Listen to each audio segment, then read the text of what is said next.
পেয়েছি, মূলো পেয়েছি, শশা পেয়েছি, মোটামুটি অনেকগুলো কলা পেয়েছি, কিন্তু কলাটা এখনো পাকেনি। যাই হোক, বেশ কিছু জিনিস পেয়ে মাকে দিতে পেরেছি। দর্শক বন্ধু, এইটাই আমার ভালো লাগছে যে আমি আমার বাগানের অনেক কিছু দিয়েই মাকে আরাধনা করতে পারলাম।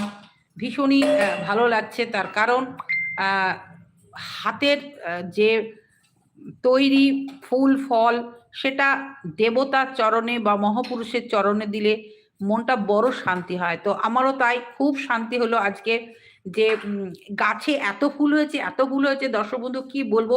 প্রত্যেক বছর আমার ছেলে নিজে গিয়ে বাজার থেকে এই যে ফুলের চেন কিনে নিয়ে আসে, কিন্তু এবছর আমার মনেই ছিল যে সম্পূর্ণ মায়ের পুজোটা একদম যতটা পারবো আমার বাগানের জিনিস দিয়ে করবো। তো সত্যি তাই, মনের ইচ্ছা পূর্ণ হয়েছে, ভীষণই ভালো লাগছে দর্শক বন্ধু। আর তোমরাও দেখো, তোমাদেরকে দেখানোর জন্যই আজকে